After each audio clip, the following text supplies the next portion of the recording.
माँ, आज फिर से वही बोरिंग खाना, वही सब्जी रोटी, कुछ नया बनाना चाहिए था आपको। बेटा दिव्या, तुम तो जानती हो कि घर में ज्यादा कुछ नहीं है पकाने को। अच्छा, मैं तुम्हें कल पक्का कुछ अच्छा खिलाऊंगी, आज ही खा लो बेटा। नहीं खाना मुझे माँ, रहने दो आप तो। ऐसा कहकर दिव्या गुस्से से चली जाती है। दिव्या जब छोटी थी तभी उसके पिताजी का देहांत हो गया था। उसकी माँ ने दिव्या को बहुत प्यार से पाला था। दिव्या बहुत जिद्दी थी, उसे अपनी पसंद की ही हर चीज चाहिए थी और वो बहुत कामचोर थी। उसे कोई भी काम नहीं करना था, लेकिन हर चीज उसे चाहिए थी, वो भी बिना किसी मेहनत के। दिव्या के घर के पास एक छोटी सी नदी थी। जब कभी दिव्या बहुत उदास होती तो इस नदी के किनारे आ जाती और घंटों बैठी रहती।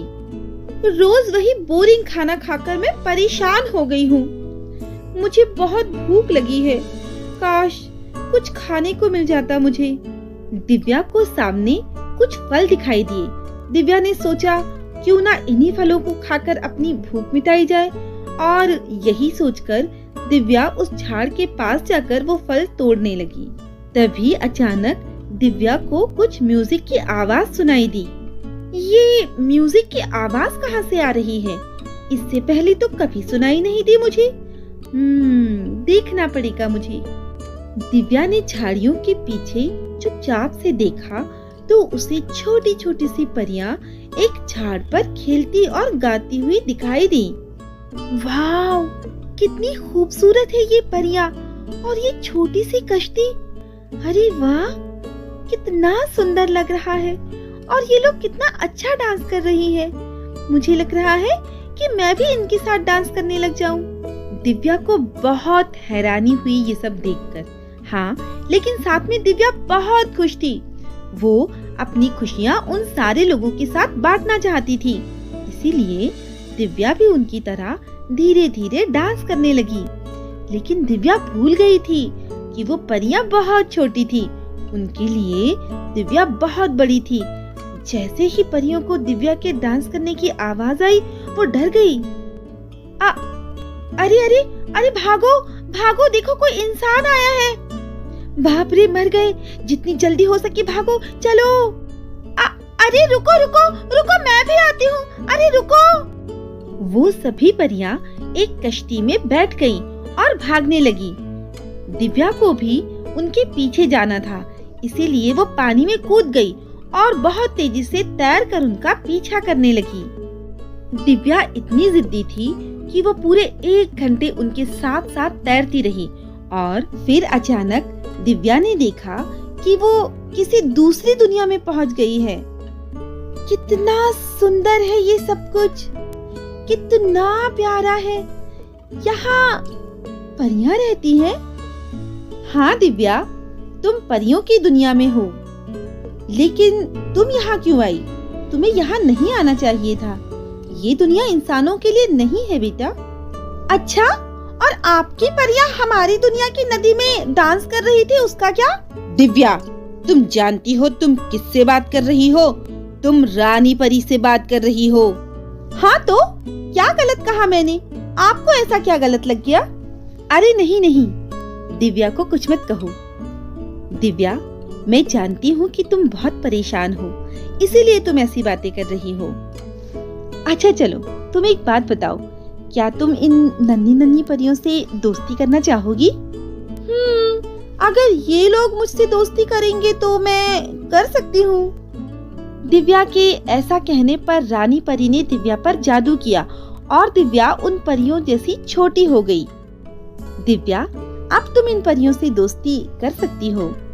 फिर रानी परी उसे अपने महल ले गई और उसे बिठाला, उसे बहुत सारी अच्छी अच्छी चीजें खिलाई। रानी परी जानती थी कि दिव्या बहुत परेशान है, अपनी गरीबी की वजह से वो चिड़चिड़ी हो गई है और बदतमीज भी। रानी परी दिव्या को कुछ सिखाना चाहती थी, कुछ समझाना चाहती थी। अच्छा दिव्या, तुम एक बात बताओ, क्या तुम हमारे महल की सैर करना चाहोगी? ओह हाँ, बिल्कुल, बहुत मजा आएगा। लेकिन दिव्या, तुम्हारे पंख नहीं है, तो तुम्हें पैदल चलकर ही सैर करना पड़ेगा। मंजूर है ना? क्या इसका मतलब मुझे मेहनत करनी पड़ेगी? नहीं नहीं, आप तो रहने ही दीजिए, मैं यहाँ पर ही ठीक हूँ। इतना खूबसूरत है सब कुछ और खाने के लिए इतना कुछ, मुझे नहीं घूमना। क्या इसका मतलब तुमने कभी मेहनत नहीं की? बाप रे बाप, इंसान होकर भी ऐसी सोच। कोई बात नहीं रोज। अच्छा दिव्या, एक बात बताओ, अगर मैं तुम्हें बहुत सारी मिठाइयाँ, बहुत सारे गिफ्ट, चॉकलेट, टॉयज सब कुछ दूं और तुम्हें यहाँ रहने भी दूं, तब क्या तुम परीलोक की सैर करना चाहोगी?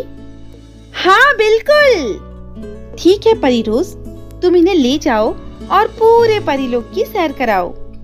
अब रोज परी दिव्या को लेकर सैर पर निकल जाती है। कितना खूबसूरत गार्डन है ये और कितनी सुंदर सुंदर फूल है ये। दिव्या देखती है कि उस खूबसूरत गार्डन में कुछ परियां फूलों को पानी दे रही थी और साफ सफाई भी कर रही थी। चलो दिव्या, आगे चलते हैं। अच्छा, ये किचन है, यहाँ टेस्टी टेस्टी खाने बनते हैं। हाँ दिव्या, सारे परी लोग के लिए खाना यहीं पर बनता है और ये सारी परियां किचन का काम करती हैं। चलो दिव्या, आगे चलते हैं। अरे ये क्या है? ये परियों के कपड़े? अच्छा हाँ दिव्या, तुम सही समझी, ये कॉस्ट्यूम होम है। यहाँ परियों के लिए सुंदर सुंदर कपड़े बनते हैं। चलो अब आगे चलते हैं। ये आवाज कैसी है? ये सामने तुम देख रही हो ना, यहाँ परियों की क्लास लगती है। डांस, म्यूजिक, ये सब सिखाया जाता है यहाँ पर। अच्छा, कितना अच्छा डांस करते हैं ना ये लोग। चलो दिव्या, अब आगे चलते हैं। ये राज दरबार है दिव्या, यहाँ पर रानी परी बैठती हैं और सभी परियों की बातें सुनती हैं और यहाँ से सारे परिराज का संचालन भी होता है। आओ दिव्या। तो दिव्या, कैसा लगा तुम्हें हमारा परीलोक? बहुत शानदार था, बहुत सुंदर। तो बताओ दिव्या, तुमने क्या सीखा? दिव्या, जैसा कि मैंने तुमसे वादा किया था कि तुम अगर परीलोक की सैर पैदल करोगी तो मैं तुम्हें यहाँ रहने दूंगी और बहुत सारे तोहफे भी दूंगी, तो तुम जब तक चाहो यहाँ रह सकती हो। नहीं रानी परी, मुझे ये बात समझ में आ गई है कि परीलोक हो या इंसानों का लोक, मेहनत सबको करनी पड़ती है। सबकी अलग अलग जिम्मेदारियां हैं और उन जिम्मेदारियों को सभी को निभाना पड़ता है। जैसे मेरी माँ की जिम्मेदारी मैं हूँ।